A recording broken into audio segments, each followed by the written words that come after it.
교재 72쪽 하나님의 순일성과 불변성에 대해서 공부합니다.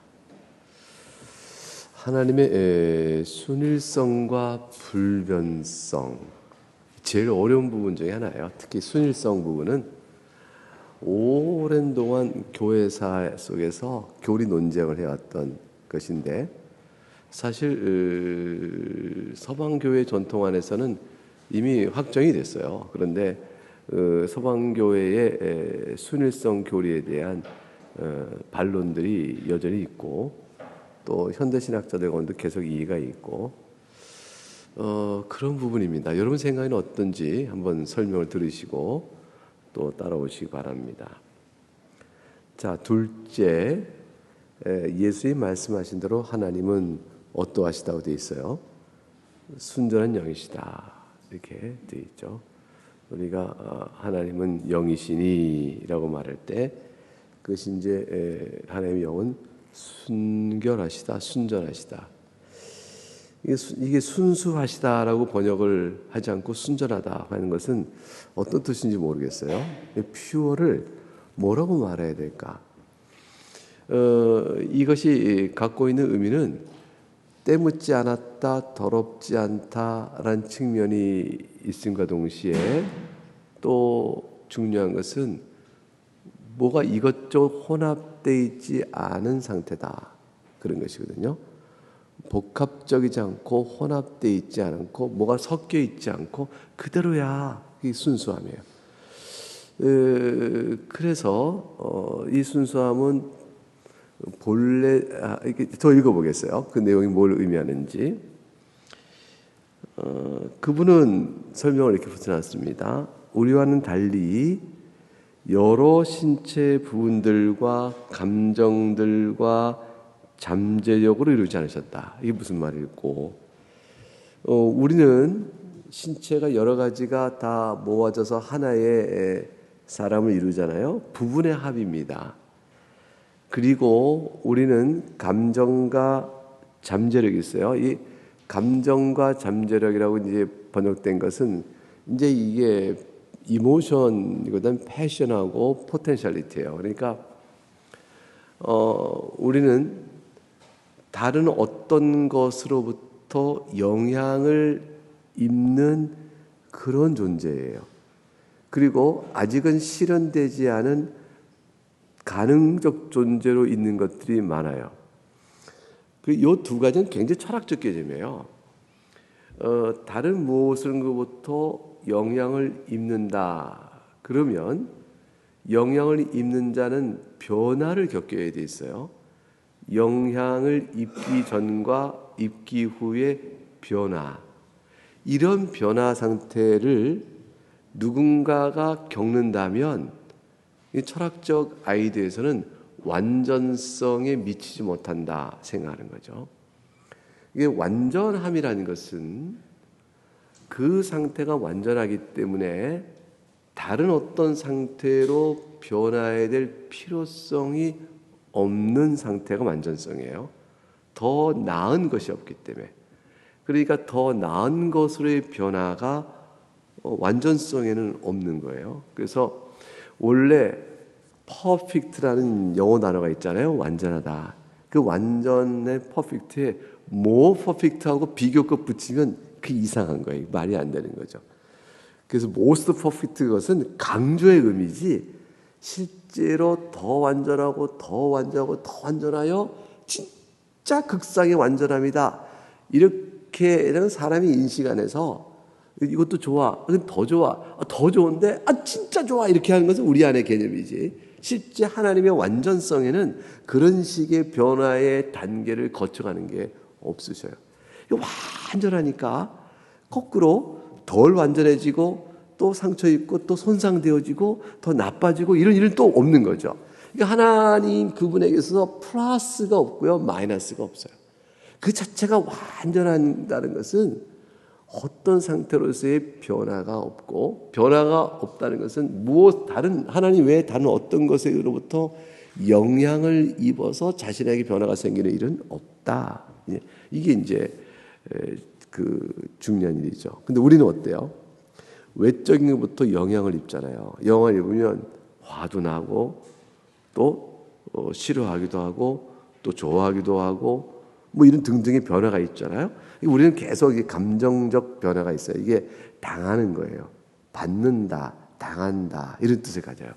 그래서 감정에서 패션이라는 것은 영어로 우리가 다 수동태 할 때 패시브, 능동태, 액티브 이렇게 얘기하는데 그 패시브는 무엇에 의하여 뭐뭐하게끔 되어지다 이렇게 표현한다잖아요.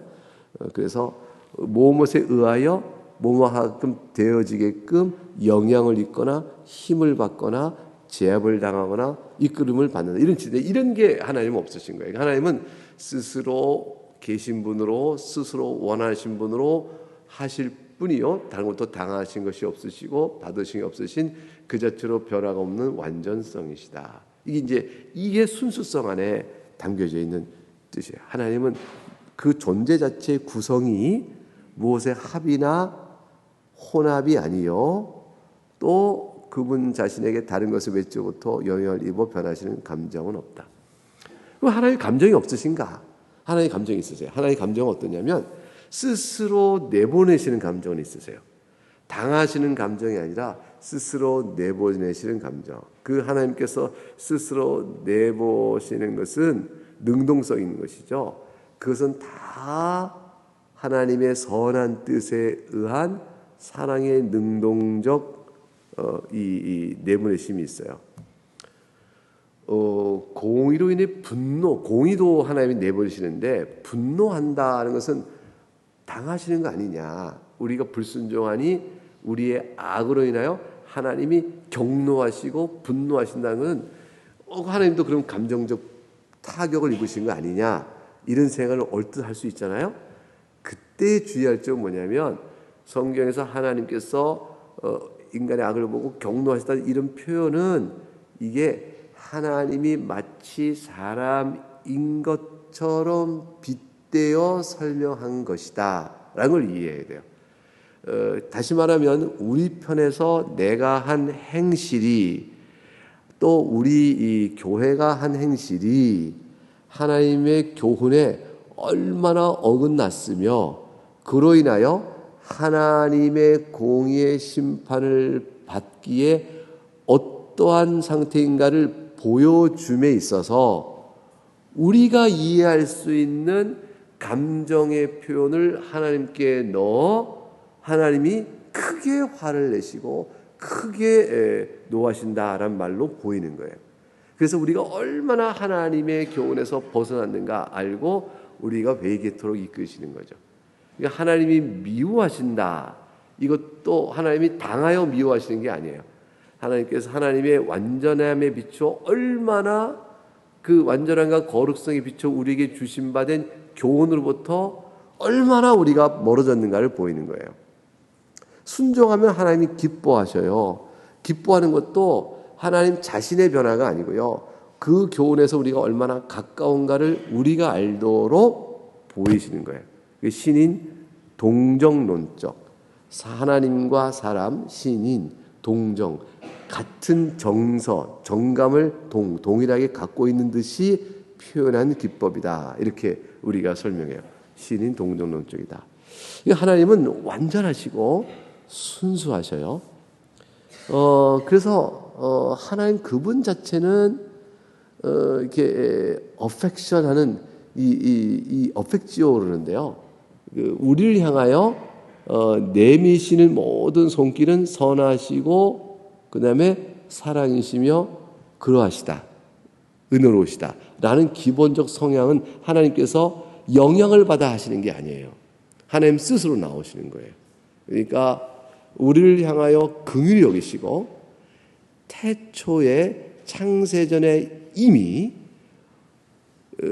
죄를 범할 가능적 상태에 있는 자들 또는 이미 창세전에 죄를 범한 자들로 대상인 우리들을 이거는 신학적으로 아직 어느 하나의 결론이 못 나요. 이렇게 성경적 표현하면 이렇게 되어져요. 창세전에 하나님이 작정하여 택하기로 한 백성들을 그리스도 안에서 구원을 이루도록 계획을 세우셨다. 이렇게 설명할 때 아직 만물이 창조되기 전에 하나님의 작정이라는 계획 안에 이미 죄를 향한 구원의 의지가 반영되고 있는 거예요. 그러니까 죄를 향한 구원의 의지의 이 작정은 생각해 보세요. 만들어진 창조 이후에 우리들을 보고 이러고 보고 화를 내시고 또 이렇게 하시는 반응 때문에 나오는 게 아니고 창조 이전에 이미 하나님의 영원한 마음 속에서 갖고 있는 계획이에요. 그럼 하나님께서 창조 이전에 아직 우리가 만들어지기도 전에 우리를 향한 죄를 향한 구원의 계획을 하나님 왜 세우셨을까? 하나님의 그 모티브죠. 의지의 모티브와 동기는 뭘까? 그 동인 뭐냐? 그건 딱 한 가지 설명되는 거예요. 하나님의 선하심이에요. 그래서 하나님께서는 그 선하심은 하나님 자신에서 이렇게 발로돼 나오는 거예요. 그래서 하나님께서는 우리를 향하여 당하시는 감정의 변화는 완전하신 분이 없고 우리를 향하여 내주시는 하나님 편에서의 감정적 정서적인 상태는 있다. 그것은 다 선과 은혜이시다. 그것이 우리를 위하여 교훈을 주십니다. 마땅히 이렇게 행하며 살라.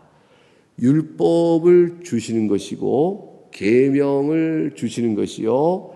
이렇게 여러 가지 명령을 주시는데 그 모든 것은 다 하나님께서 만드신 피조물들의 안녕과 행복, 주 안의 뜻에 따라 있을 때 지극히 좋음으로 그것을 주신 것이죠. 그러니까 모든 계명과 율법은 하나님의 선하심에서 주어지는 것이에요.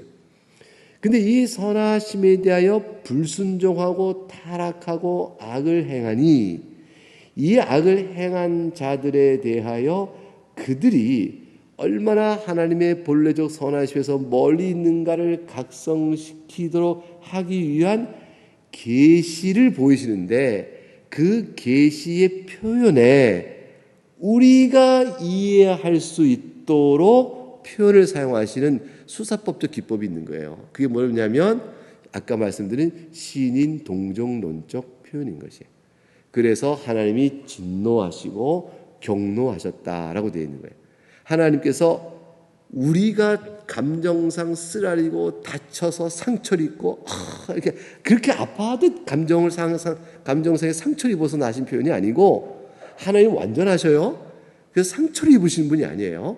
그러나 우리가 한 행위가 어떤가를 알기 위하여 사람인 듯이 비추어 설명함으로 우리가 하나님께서 진노하시고 우리가 하나님께서 미워하며 하나님께서 이를 범한 자들이 되어졌다라고 하나님께 나가 울며 기도할 수 있게끔 이끄시는 것이죠. 그래서 하나님 그분 자신과 우리를 향한 섭리 안에서 우리를 다스려 가시는 방편에서 보이시는 계시의 표현 속에 드러나는 신인 동정적 표현은 구별해 봐야 한다. 이걸 이해할 수 있어야겠다라는 것이에요. 요게 설명이에요. 그리고 나서 그 다음에 이제 잠재력을 이루지 않았다. 이 잠재력은 줄지시고 그 밑에다가 가능태라고 쓰세요. 가능태. 가능태? 그렇죠.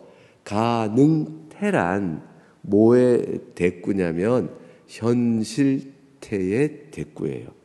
현실태. 가능태는 포텐셜리티, 현실태는 액츄얼리티 그래요. 자, 이제 이것도 철학적 개념인데요. 이게 이제 신학적으로 우리가 하나님을 이해하게 쓰인 것이죠. 모든 것은 어떤 가능적 상태가 시간과 또 에너지 또는 어떤 무엇이든 내적인 변화의 능력이 가능적으로 있는 것이 현실화되어짐으로 온전케 되어져요. 그러니까 변화가 되는 거죠. 자, 아이가 태어났어요. 이 아이는 성인이 될 것에 대한 가능적 상태예요. 이 아이가 모친의 자궁에 잉태되었어요. 그 잉태된 그 씨는 출산하여 얼굴 보일 그 영아의 가능태예요.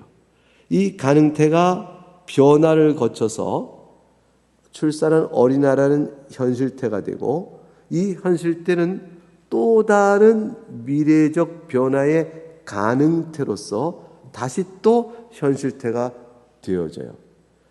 이러한 이해를 철학적으로 이해하게 됐어요. 그러니까 이제 나무를 보면 흔히들 쓴 게 이제 밤인데, 밤을 심으면 밤나무가 되나요? 갑자기 그걸 모르겠네. 밤나무는 뭘 심으면 밤이 돼요? 밤톨에 밤나무에 그 씨가 있어요? 먹기만 해봐가지고. 한번 생각해 보세요. 씨앗을 뿌려요. 그럼 씨앗을 뿌리면 그 씨앗이 땅에서 움트며 작물이 되어지고 또 나무로도 자란다고 쳐봐요. 그럼 그 씨앗을 뭐라고 불렀냐면 잠재태 또는 가능태 이렇게 불렀어요. 포텐셜리티. 이것이 이제 작물이 딱 싹이 되면 요건 액츄얼리티가 됐다. 현실태가 됐다. 근데 이것도 현실태는 또 다른 큰 나무가 되는 거죠. 그래서 모든 만물은 이 이치에 따라서 시간의 흐름 안에서 변화를 겪어가는데, 이 변화의 연속고리 속에서 어느 하나의 변화 이전 단계는 가능태예요. 그 현재 변화의 시점에서 그 변화는 다음 단계의 변화의 가능태예요. 그리고 이전 변화에 있어서 지금은 이전 변화의 가능태의 현실태가 된 거고요. 이 가능태는 다음 미래적 변화가 현실태로 되어져. 그러니까 가능태는 현실태, 현실태는 다시 하나의 가능태가 되어 또 다른 현실태, 현실태는 또 다른 가능태가 되어 또 다른 가능태가 또 다른 현실태, 이렇게 돼 간다는 거죠. 그래서 가능태, 현실태, 그것이 계속 이렇게 연결돼 가면 변화의 연속성을 설명해 나가는 하나의 철학적 툴이 된 거예요. 하나의 장치가 된 거죠. 적절한 설명이 되는 부분이 있어요. 그래서 모든 것들은 그 안에 다 있는 거죠. 그럼 밤나무가 있다. 그러면 밤나무 씨앗에는 밤나무가 되는 모든 것이 다 들어있는 거죠. 그 요즘 얘기하면 DNA가 있는 거죠. 동물의 경우 DNA가 다 있어. DNA가 발현되어지면서 되잖아요. 그럼 DNA는 일종의 포텐셜리티, 가능태예요. 그 가능성이 이렇게 액츄얼리티, 현실로 되어가는 거죠. 근데 하나님은 그런 변화가 없으신 거예요. 하나님에게 어느 가능태가 있으신데, 그 가능태가 있으신 하나님께서 또 자체 내의 내부 변화의 에너지나 이유나 인과관계가 있던 외적인 에너지나 시간 안에 놓이게 되건, 하나님이 A-라는 하나님으로 변화되어지는 단계가 있다면, 가능태를 갖고 계신 하나님이 보다 더 하나님이 되는 완전태의 A- 하나님이 되고, A- 하나님은 그 완전태가 또 다른 가능태가 돼서 A2-의 하나님이 되어가는 식, 나중에는 B 하나님이 되고, B 하나님이 또 그런 변화가 또 C가 되고, 이런 식으로 하나님도 무궁한 영원한 시간 내에서 하나님이 가능, 현실이 다시 가능으로 되는 이런 식의 변화를 하나님이 가지시는가? 만물에서 우리가 보고 판단할 수 있는 이 변화 상태가 하나님도 계시는가? 없다. 그거예요. 하나님은 순수 현실태다. 이런 게. 순수 현실태는 뭐예요? 다 완전하게 이루신 분이다. 라는 거예요. 이게 완전성의 개념은 변화가 없다라는 그 변화의 의미가 단순히 당하여 변화하시는 것, 이런 것 말고 스스로도 자신이 변화돼가는 어떠한 내부적 에너지나 프로그램이라고 해봅시다. 또는 DNA 발현 뭐라고 합시다. 어떤 것이든지 그렇게 돼 자기가 변화돼가는 그러한 형태로의 가능적 상태 속에서 기다리라, 1억 년 뒤에는 내가 이렇게 될 것이고 또 10억 이렇게 무궁한 세월 속에서 다른 하나님으로 바뀌어가거나 더 나은 하나님, 더 하나님 다음에 바뀌어가는 그런 식의 성장, 진보, 발전 개념 하나님이 없다는 거예요. 우리는 가능돼서 현실대로 바뀌면 성장했다. 물론 사람이 죽음이라는 상태를 다 겪잖아요. 피조물, 이게 생물은 다 죽어요. 그럼 우리가 죽음이라는 것은 하나의 가능태가 뭐죠? 우리는 죽음의 가능태를 갖고 있는 존재죠. 죽음이 이루어져 현실태예요. 그러면 이건 성장했다고 안 그래요. 다시 부패된 거잖아요. 인간은 모든 생물은 만물은 타락 이후의 죄의 아래에 있어서 성장하지만 다 사라져 버려요. 성장하지만 쓰러져 버려요. 썩어버립니다. 그래서 이 만물은 질서가 무질서로 바뀌는 자연 안에서의 소위 엔트로피 법칙이 있는 것처럼 만물은 다 그러지 개개체 생물 자체도요 질서가 확장돼 가다가 결국 질서가 무너져 썩어버립니다. 죽음의 경험을 겪게 되는 거거든요. 이런 만물의 생성, 성장, 발전, 소멸이라는 이런 흐름에 있어서의 관찰되는 가능태와 현실태의 변화가 하나님에게는 전혀 없다. 그럼 무엇이냐? 하나님은 순수 현실태다.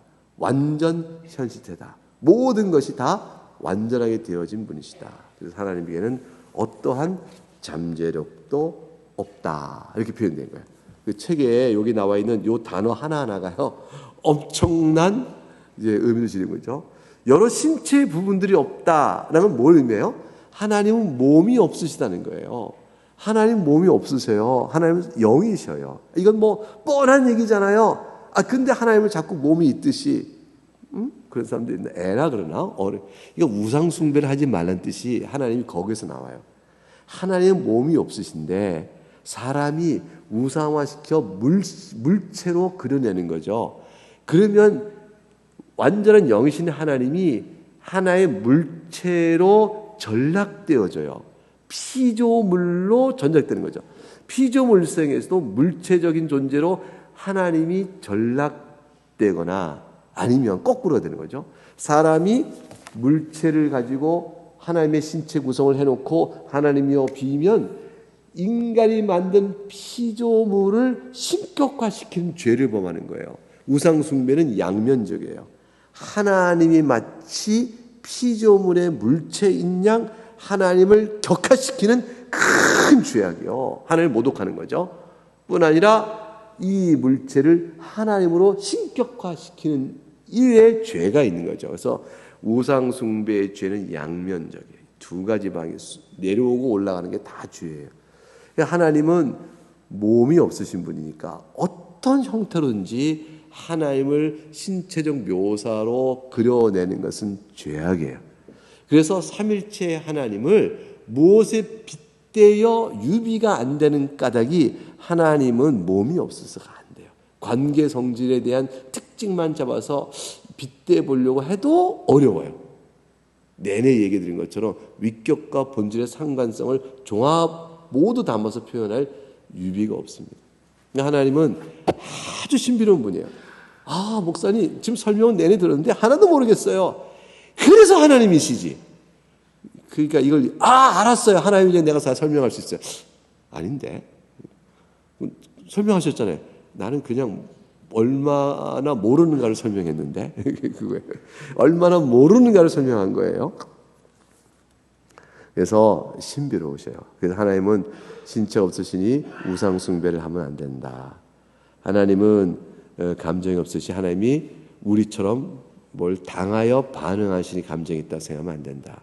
하나님은 잠재력으로 이루어지지 않다. 하나님은 포타성이 아니라 완전한 순수 현실태이시다. 이런 얘기를 해야 됩니다. 그러면 어때요? 하나님이 정적으로 느껴져요? 동적으로 느껴져요? 그냥 갑자기 하나님은 심심하시고 멍하시고 그거 아무것도 없는 가만히 어떤 분일까 이런 생각이 들죠. 하나님은 심심하지 않으셔요.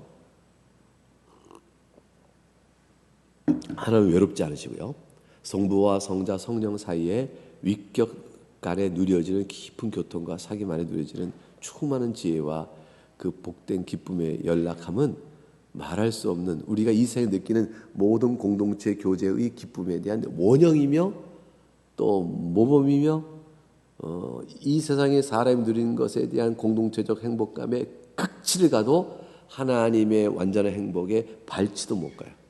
무한한 행복을 누리고 계셔요. 무한한 서원한 가운데 계셔요. 하나님을 걱정하려고 하지 마셔요. 이 요즘 현대 신학자들이 하나님을 너무 걱정해요. 그래서 하나님을 이렇게 만들고 뭘 자르고 신론의 모든 고백을 이렇게 다듬고 자기 멋대로 만들어요. 다 제가 신학적 범죄예요. 이게 참 옛날 같았으면요 벌써 이단이 됐어요. 근데 요즘 현대 교회와 현대 신학의 관계는 따로따로 놀아요. 신학은 학문이란 이름 범위 안에서 자유롭게 마음대로 헛소리를 해도 괜찮고, 교회는 교회대로 그냥 가고. 근데 이걸 현대 신학이라는 이름으로 또 배워놓으면 목사님들이 또 일부 목사님, 공부를 잘하는 목사님들은 또 헷갈려서 이상한 소리를 하기도 하시고 그러죠. 그런 일이 없어야 하겠다. 예, 지금 2주를 설명했는데 29분이 돼서 그 다음 문장까지 볼까요? 하나님은 단순하고 단일하시다. 그래서 퓨어하신데 심플하시다, 단일하시다, 유니파이드 하시다 있어요. 자, 여기서 단순의 순 그리고 단일하시다의 일, 그 두 개의 단어를 따서 연결시켜서 순일하시다. 이렇게 순일성. 이 순일성은 제가 처음 쓴 단어인데 이분이 어떻게 그것도 아시고 썼어요. 훌륭하다고 칭찬을 해드려요. 그래서 심플을 명사화시켜서 심플리시티 그래요. 심플리시티. 그러니까 심플의 맨 뒤에 있는 e를 떼고 ity 이렇게 붙이면 심플리시티가 되겠죠. 그 심플리시티를 추상 명사죠. 이게 순일성 이렇게 됩니다. 순일성이라는 그래서 divine 순일성, divine simplicity, divine은 D-I-V-I-N-E, divine simplicity, 신적 순일성 이렇게 표현하거나 아니면 the simplicity of God, 하나님의 순일성. 요 두 개의 표현은 똑같은 것 같잖아요.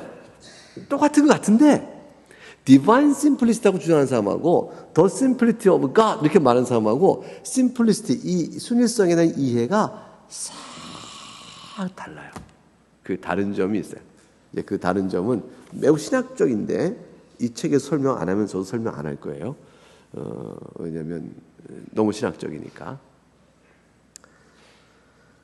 왜냐하면 신학생들 가르쳐도 이 부분 설명할 때는요 다 하품하고 이래요. 그래서 여러분까지 하품을 전이할 필요는 없겠다. 자, 근데 그 다음에 나오나?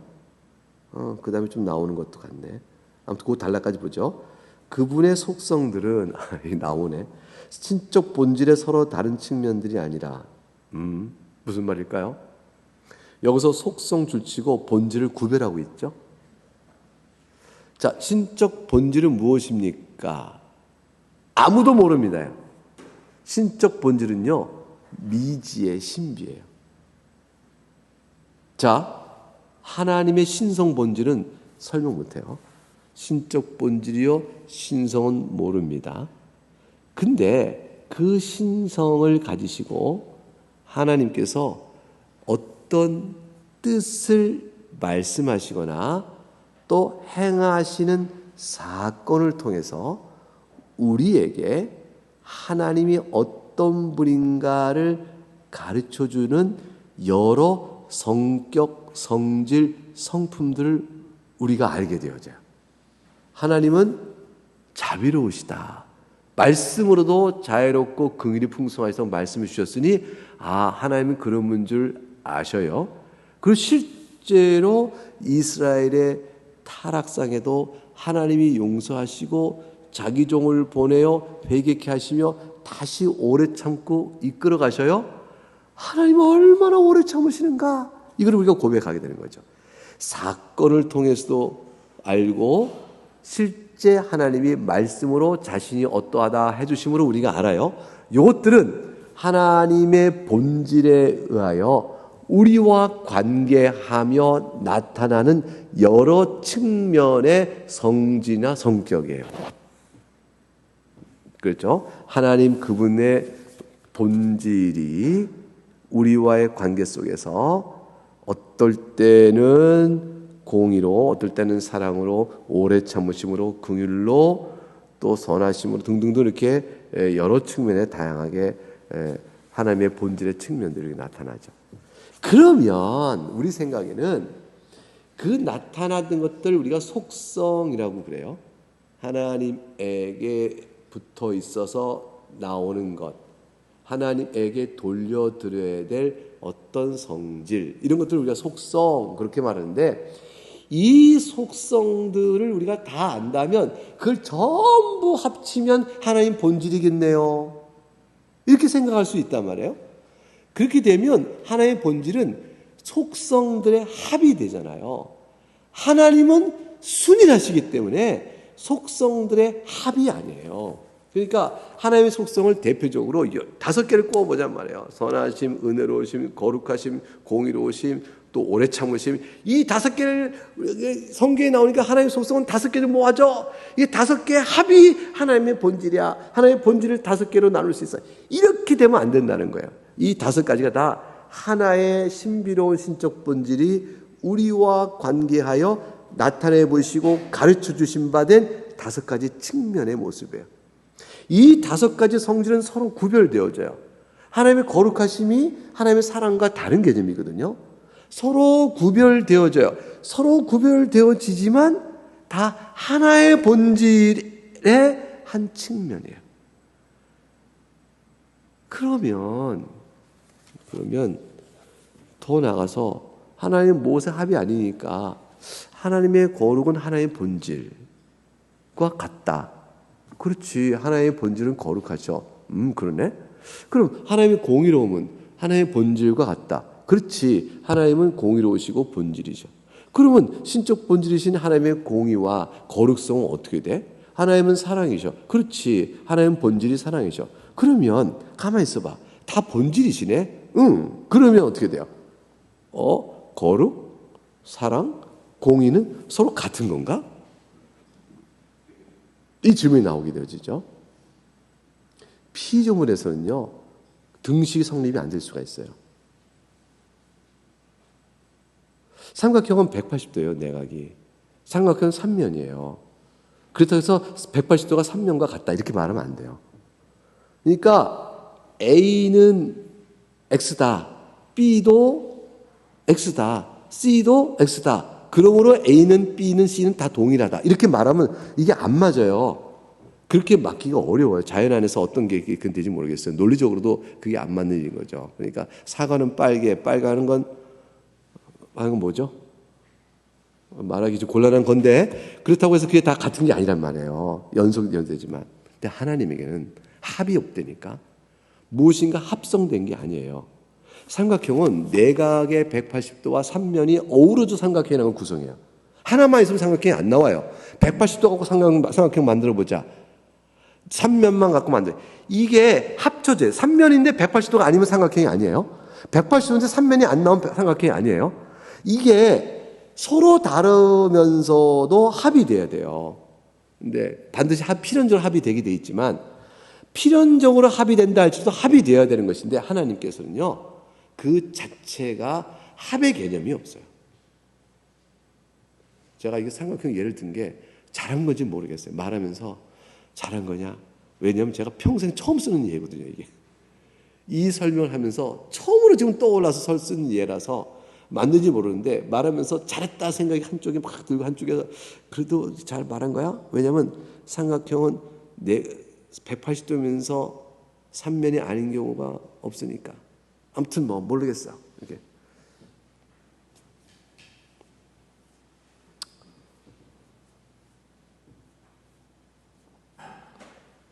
그렇죠.